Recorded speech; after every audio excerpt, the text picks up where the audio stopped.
back in my mother's closet. Hey! Merry Christmas! Happy New Year! Happy Hanukkah! Happy Kwanzaa! I think today is Kuta Chakalia! Welcome! Now let's get into this review. So this episode picks up with the last episode left off. We have Yandy and Erica arguing over Mendices, who was doing an 8-year bid. They better than me. Yandy throws on the table, this piece of paper, this wedding, this marriage, this is his repentance day. Everything that he did before then is over. May 25th or whatever, something she was just trying to say. I think that she was trying to let Erica know, I'm his wife now, so everything that you're trying to tell me that what happened with you and him doesn't matter anymore. I get that maybe that's what she was trying to say, but Yandy, it sounded like you said that he could have just been a terrible boyfriend to you or fiance all the way up until May 24th. And then when he became your husband, all the grimy things that he did before then, when he was with you, is excuse? I hope that's what you weren't saying. I hope. Because HBCU sisters, you gotta do better. You deserve better. But I hope that's what you were not saying. Anyway, then Mendice's sisters gets involved, and then they start arguing. That was the only thing about this scene, this contrived scene, that I didn't like, because I felt like the sister, yelling at Erica. Or, I don't know. That part, I felt like that crossed the line. For me. And I was just like, I don't want you getting in this. Like, this is train wreck TV.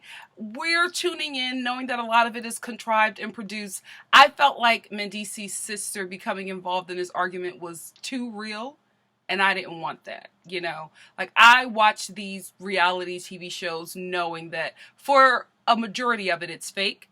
And I'm fine with that because it's entertainment. So I felt like when the sister came in, I was like, I don't know. This seems too real. I don't like it. I hope this storyline doesn't go throughout the season, because it's I think we're a few episodes in already, and it's already just dry.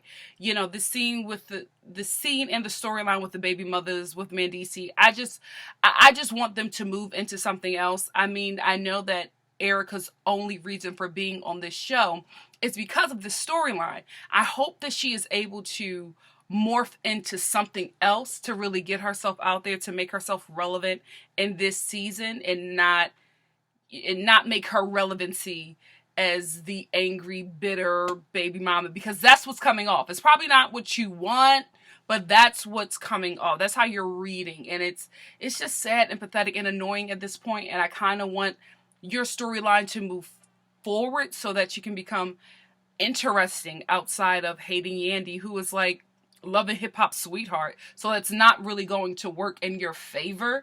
So do something else. Date Cisco. He need a storyline. He's just popping in and up and getting thrown out of, bodegas. You need to pop in and date Cisco. Give him something to do on this season. Something. Then we cut to Rich, and this storyline with his daughter, although it's cute, it's Love and Hip Hop. You know what I mean? Like, it's not giving me drama. We have to stick to the reality TV show format. We want drama. We want maybe a drink thrown and like reactions from paid extras. That's what we're tuning in for. Although this storyline is very cute, I just don't think it fits Love and Hip Hop. And it's speaking to how Rich is coming off. I don't know how old he is. I am not into ageism or shaming someone for being of a certain age, because I don't know what his age is. He could be a very young guy and just has lived a very hard life, because the truth is, black don't crack, but black under stress cracks. So if maybe he's probably a younger guy who's stressed out. I don't know. I'm just saying he looked really old this episode. You know what I mean? He had like the paw stomach, and he was wearing a paw. He was wearing a paw sweater. He just looked really seasoned, and I felt like maybe he doesn't fit this show anymore. I just don't want to see him being ridiculous at such an old age with a growing daughter who's about to be a woman, like an adult woman. I don't know. I just feel like maybe he needs to be on a reality TV show on Centric or, TV One. I don't know. I just feel like this isn't, or PBS, I just don't feel like this is his crowd anymore. I don't know. It just, throughout the season, he just seems like he doesn't fit, because he maybe is getting to the point where he doesn't want to engage in that type of drama anymore. And fine, then maybe you need to transform into like the wise, older leader in hip hop, something, because this daddy raising his daughter storyline is not cute. It's not that it's not cute.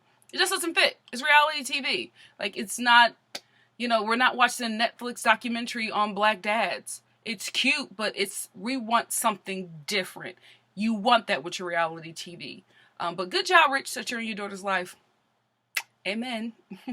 Now throw a drink on a hoe. I'm joking. Then we cut to Bianca rolling up on Drewski. And you know what? I gotta put my drink down. This is one of the only storylines this season that really pisses me off. I don't know. Maybe it's because we're living in Trump's America now. But I got a problem with these sisters being played by this white dude on national TV. I got a problem.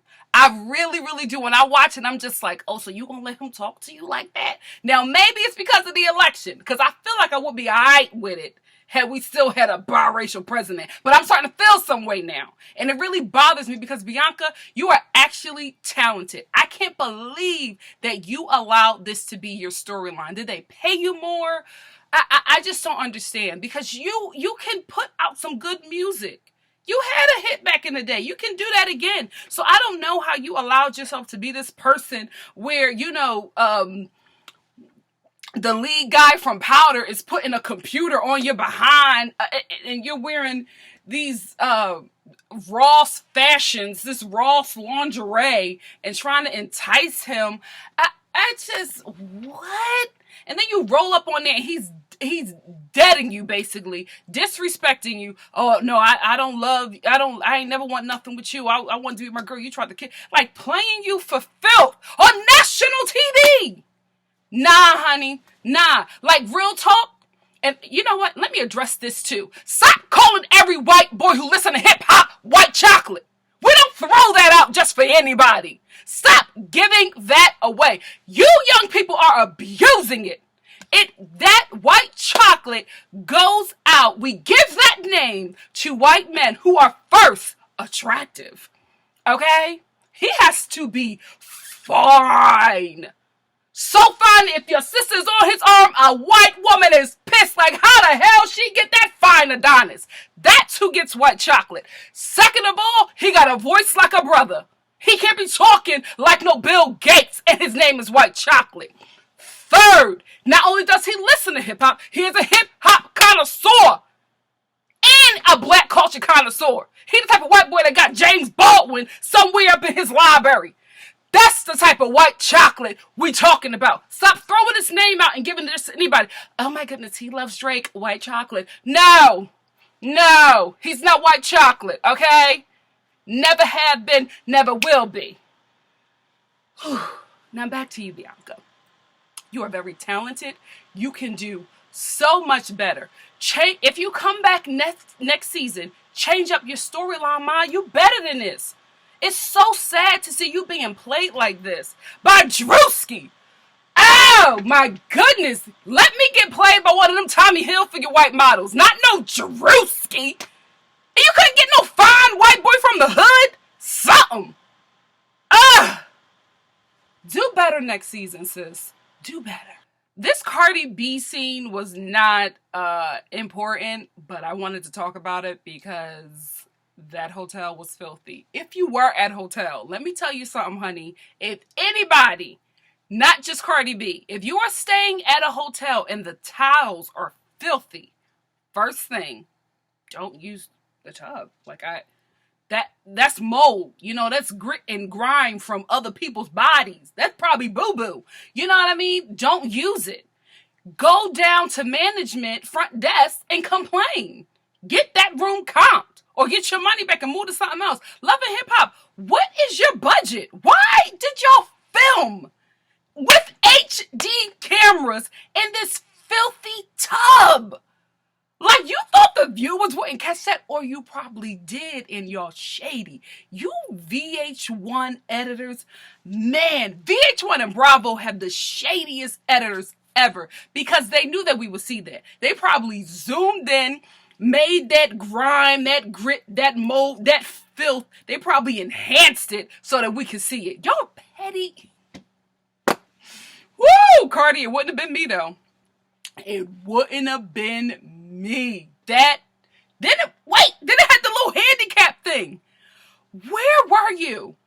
If you were at a hotel, because I feel like you were staying on maybe like your grandma's place, and Love and Hip Hop was like, we got to film somewhere, so let's go. Can we get this scene real quick? You know what? Maybe it was a makeup scene. That's what happens. If they have a conversation that the producers think is important and they miss it, they probably want to, shoot it. So maybe it was a makeup scene and she was saying that her nana or Titi, Abuela's house, and just shot the scene or apartment because it's New York real quick. Maybe that's what happened. Or if it was at a hotel, I guarantee you it wasn't no Ritz-Carlton. More like a Best Western. No shade. Just tea. Mariah, listen, I am in no way shaming small bodies. First of all, I love your confidence, but honey, that outfit was nasty. And let me tell you something, VH1, I did not need the little jiggle of her behind and that crotch shot that y'all gave us for a good 2 minutes. We didn't need it. It was just too much. I felt violated. You know what I mean? I tuned into something, and then right there is your butt jiggle, jiggle, jiggle, and then your crotch. I was like, oh, no, this is inappropriate. Even for Love and Hip Hop. Anyway, in this scene, Mariah meets with Cisco, and they decide that he apologizes again, and they decide that maybe they'll do business, and, she's considering about doing business because Self isn't treating her right, and it's a 5-year contract. Blah, blah, blah, blah, blah. We don't care about this storyline.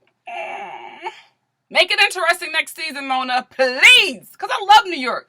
But this is boring. Maybe it was a filler episode. Maybe that's it.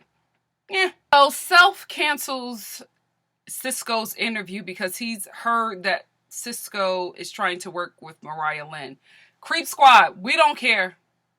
We don't care. It's just like, you guys are boring. Maybe you guys are getting older and wiser and don't want to do this anymore because it shows. Like, we don't care. You canceled your interview. First of all, Cisco, where's your management? Why would they let you show up like that and the door is locked and you looking ridiculous, and then VH1 editors, the slow-mo move as you walk away with your phone because you can't get into the building? Shame!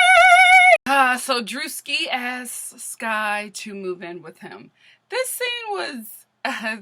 I feel like it was another filler. It wasn't that interesting. But it was, it was cute. It was cute. One thing I will say about Drewski that I didn't mention before about his interaction with Bianca, because I was so pissed off at Bianca.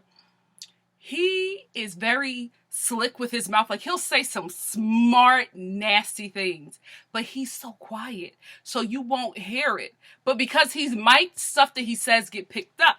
So when he was having his interaction with Bianca, first of all, that entire argument was so quiet. It was like such a quiet, shady argument. It was just, no, but but you coming at my girl. I can't be with you like that. No, the record is done. We're not going to do the record. So it's okay. We can do business together. And then like asking his girlfriend to move in with him. Can you move in with me? Please, can you? Like, he's such a quiet... I don't know how he'll do on here. I don't know if he's going to come back next season. I don't feel like he fits. I think that we should have this type of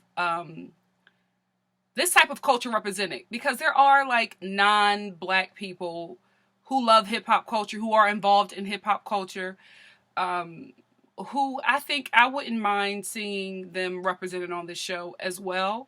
But I don't feel like he's the right one. I feel like we got to get a day one, if you know what I mean. Like, you got to get, you got to get like a white boy who grew up in Kensington. Let's get one of them. With somebody who's not Black, if you want to go there, if you want to introduce different cultures, get someone who has been in the culture from the beginning. Not, maybe Drewski has been in the culture from the beginning. I just feel like we need a little bit something more authentic if we're going to go this route. So this performance, Mariah, it's not a once upon a time I was a hoe. Like, I don't see this song doing well like hoe. that was a banger. Even Money Gun. Put the clips in the Money Gun. That was a good one too.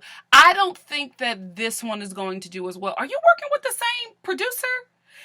If you're not, go back to that team. I feel like that team they understand you. They understand who you are appealing to. This right here, let's get physical. Wait, leave that to Olivia Newton-John. She did it well. Leave that to her. This didn't really, I don't know. I didn't see this one as like the hit, and I feel like whoever you was with, they gave you some great hits. So stick with that. If this is the same person, I think you guys are probably trying to go mainstream too early. It's too early. Back off. Anyway, Bianca comes in and she confronts Mariah Lynn about telling Sky about Drewski because she's upset that, her and Drewski aren't working together anymore. But first of all, Bianca, you told Mariah Lynn to tell Sky. So I don't know why you're upset. However, about her telling Sky. However, I will say, Mariah Lynn, you're not a real friend because you don't tell my tea to someone who you're trying to become friends with when you're already friends with me. And if you're trying to become friends with somebody who I got a problem with, you can't be friends with them. That may sound petty, but it's girl code.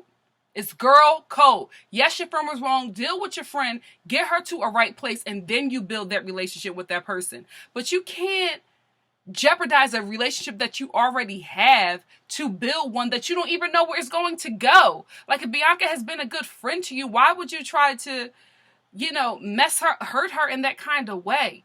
But then, Bianca, you shouldn't have said it. Y'all both messy. Y'all both wrong. And that's why when she threw that drink at you, your friendship dissolved right there. That lets me know right then and there that you guys really didn't have a friendship. Because for Bianca to get that upset that she would throw a drink, but she didn't throw hands. Thank you, Cisco, for pointing that out. He was like, she didn't throw hands. Why are you upset, Mariah?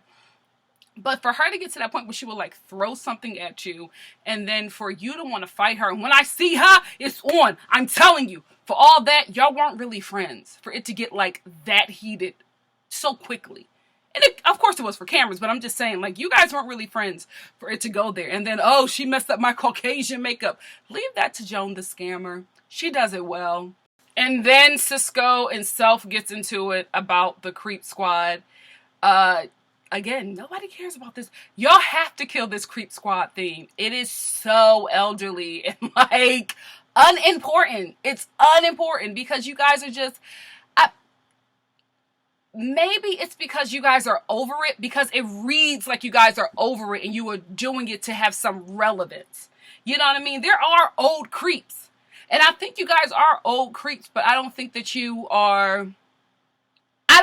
this Creep Squad thing is what you're making it to be on TV. I don't really think that like it's that important because nobody heard about this until like last season. So just let it go and get over it. But I will say this, let me tell you something. You're not going to mess with Mariah Lynn's money, because when Cisco tried to put her on blast in front of herself, she was like, oh no, I didn't say that. Yes, Mariah, protect your money. Cisco ain't your husband. Do what you got to do. Y'all not gonna mess with Mariah money. She got instant amnesia. She was like, what? I didn't say, what are you talking about?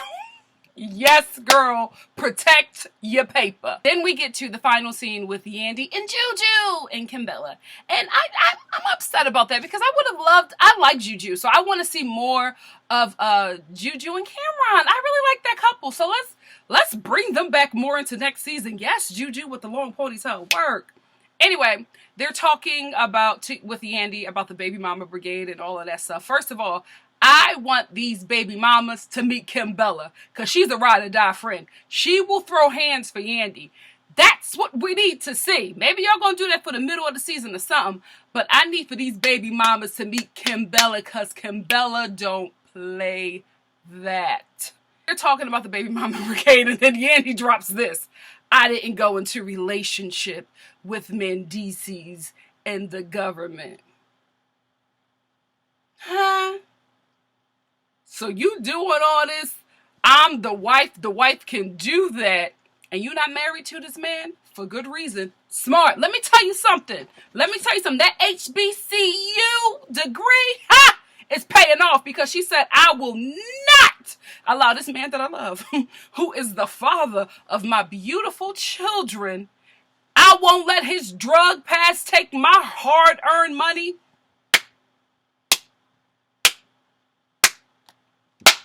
Yes, I'm not hating. Marry him when he pay back his restitution and he get his name cleared with the government. Don't let him go. Don't let yourself go down with him. Smart. Let me tell you something. It's okay to not be a ride or die. Not every woman is a ride or die chick, and not every woman should be expected to be a ride or die chick. Let me tell you something. You get locked up for an hour, we're broken up.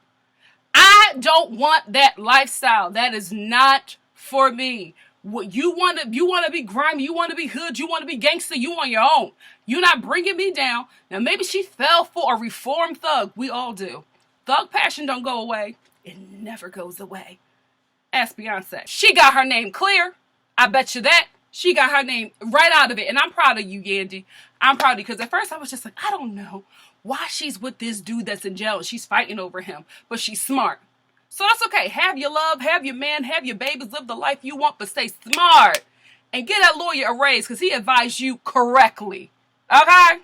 That was the end of this filler episode. Next week seems like it'll be a bit better. It doesn't seem like it'll be a filler, because Black Love will be back. Our girl Remy and Papoose, who are my favorite, are going to be on this next episode. And then we get like this creep squad fight. Peter Guns, you are too old to be jumping on pool tables fighting over your friendship club that's breaking up. Y'all too old. Like, let this go. You're not the mafia. Nobody is afraid of you guys. The only thing that is afraid of you guys is apparently condoms, because y'all keep on reproducing with your old behinds. Stop it. Ugh. See you next week.